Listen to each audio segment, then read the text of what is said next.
Okay, let's formally start our session for today. We are into week number 8, right? Almost midway into the semester. So today will be first, maybe in the first 10 minutes, we will be wrapping up this leftover, you can say, content from deep scene and architectures, right? But it will not take more than 10-15 minutes, right? So afterwards, we'll go to our main topic for today, which is unsupervised learning or auto encoders, right? So let's first conclude this one. So just to recall what we were looking at, basically we were exploring or investigating some of the well-known or popular scene and architectures that are available publicly, and most of the researchers use them for transfer learning, right? If you, for example, if you have a problem to solve, so rather than everyone developing their own network architecture from scratch, it's a good idea that first you see whatever is available and to what extent it can solve your problem, right? So in that, of course, we have been discussing it on many occasions that there are plenty of architectures, but we have limited our discussion to some of the very well-known architectures. And of course, if you want to explore other recent architectures, so you can either consult their papers or there are reviews available on different papers, so they can help you in understanding those, right? But the important ones we have almost covered. Okay, so we started our discussion with some, you can say, relatively classical architectures like LearNet, AlexNet, VJG, right? And then we spent some time on the Inception family, which is a series of architectures by Google, where each model is an iterative improvement over the previous one, right? And then last time towards the end, we had seen this ResNet, right, which is short for residual network, which was a very breakthrough, you can say, idea, which allowed training very, very deep neural networks due to the introduction of skip connection, right? Because previously uh, there were like tens of layers was considered quite deep, right? But this idea of skip connections, it actually allowed to train networks which have hundreds of layers. Okay, so we had covered these. This one, you can say, minor discussion was left, which is on this, you can say, architecture, which is called DenseNet, right? So let's discuss it today so that we will conclude this topic. So it was basically in 2017. You have a screenshot of the paper, DenseNet or densely connected CNN, right? So let's see what it is and how is it different from the previous architectures we have seen, right? So you see, if you talk about the ResNet family, so the focus is on increasing the depth, right? And similarly, if you talk about the Inception family, the focus is more towards width, right? Where you apply multiple filters on the same volume, right? So in addition to these, you can say DenseNet introduce a new concept which is called feature reuse, right? What is feature reuse? Feature reuse means that whatever features you have computed from a convolution, right? It gives you a feature map. So the output of a layer becomes input for the next layer, right? So why not also preserve whatever you got from the previous layer, right? That rather than simply concatenating layers where output of one layer becomes input of the next layer, why not reuse the features and keep them, you can say, as those features can also be useful in, you can say, classification or whatever task you are performing, right? So we'll see in detail in the subsequent slide how this idea of reuse is actually implemented. So from the perspective of number of filters, so relatively when you compare them with Inception or ResNet, you see the number of filters is fairly limited. That is, the original paper actually suggested 12 filters, right, in each layer. So we'll see actually the number is 12, but once you combine with others, this number will slightly grow, right?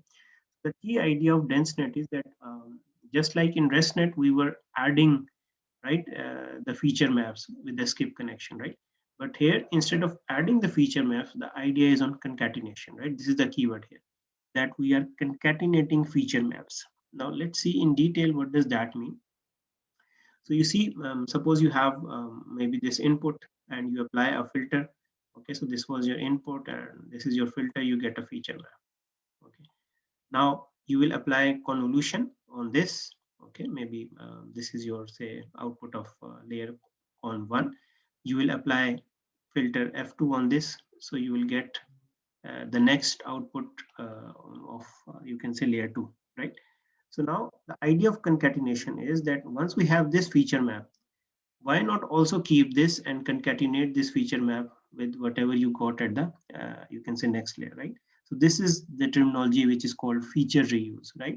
That every at each layer the feature map is concatenated to the successive layer, right? So what happens is that rather than simply applying convolution on the previous feature map, you are also keeping the information from the previous convolution. So that's why we use this terminology feature reuse. Okay. To illustrate this idea, maybe this illustration will explain it further that how actually things are happening, right? So suppose we have an input, a colored image of 28 by 28 by 3, right? So it's represented as a volume. We apply convolution, right? And 24 filters. So the output we get is 28 cross 28 cross 24. Okay. Now, subsequently, all the filters would be the total number of filters in each layer would be 12, right?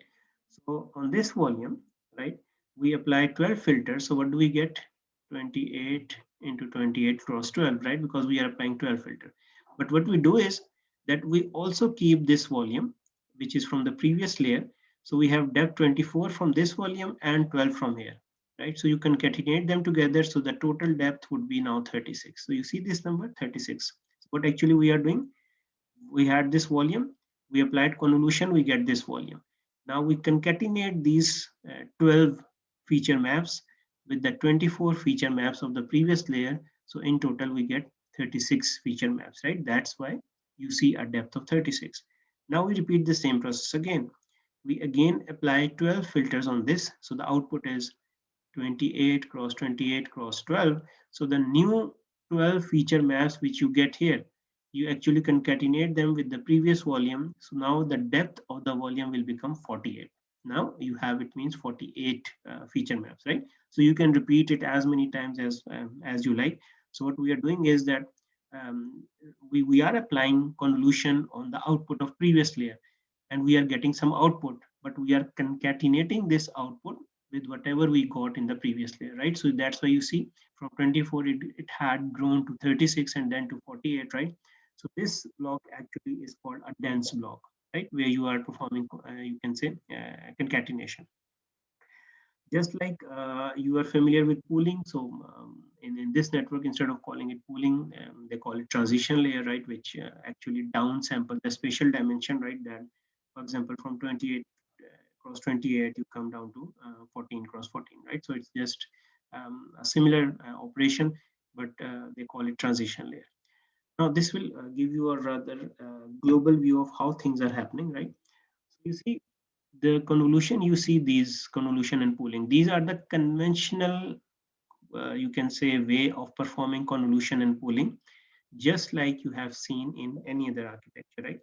And what the block you see here, this is the part where we are doing feature concatenation, right? Because if we have a deep network and we keep on concatenating from layer 1 to layer 100, so you see eventually maybe you will end up with a volume which has a very huge depth, right? So that's why after you can say within this one dense block, basically we are concatenating features, 12 filters, and you can say doing concatenation. So in the original paper, they end up with a depth of 48, right? But if you are modifying it, you can actually choose your own numbers. So once this one block is called a dense block, and you can repeat it as many times as you like. Just like in RESTnet, the residual block was repeating. Here it is the dense block which is repeating. And between different dense block, you can introduce different, you can say, conventional form of convolution or pooling. That's up to you, right? So this is basically the idea of DenseNet, and it also has, you can say, results which are available in the original paper. So you can actually compare those with other networks in terms of performance as well as number of parameters, right? Okay, so This was basically the last architecture we had to see. But now is, you can say, all important slide, which actually has been taken from a paper, right? You can see the reference at the bottom of the slide. So you see, there are many architectures, right? But if you have a problem at hand, how do you decide where to start? Okay, means which model you should choose, right? So it's a very good paper which actually compares the performance in terms of accuracy of different architectures under the same experimental settings, right? So the illustration that you see on the left, sorry, here you see under the same experimental setting, you have accuracy, right? So you starting with LXNet and then maybe ending with inception V4, right? So you have on a standard classification task, you have accuracies of different architecture. But the one on the right is even more interesting, right? So you see, it is actually telling you uh, three different pieces of information. It is giving you accuracy on this axis, right? It means the higher the circle is, the better it is, right? So you see this one is higher, so it has the highest accuracy. AlexNet is very low, right, on y-axis, so it has the lowest accuracy. On this axis, we have number of operations, right? Giga operations, that how many operations are required if you carry out, you can say, a forward pass of this network, okay?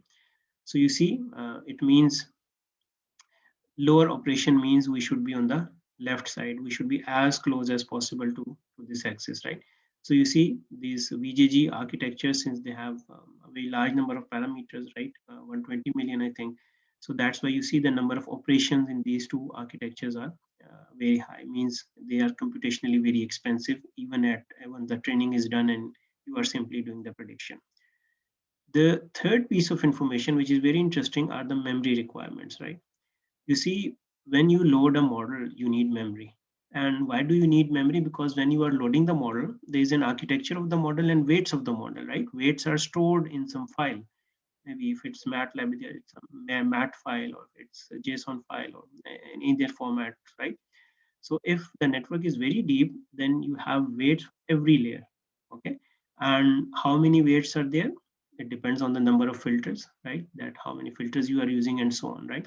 So the diameter of this circle is actually telling you the memory requirements. And the gray circles you see here, they are for reference purposes, right? For example, if this circle represents 5 million, so you can use it as a benchmark and maybe you can guess, okay, maybe this is like 8 million, right? Maybe this is like 4 million.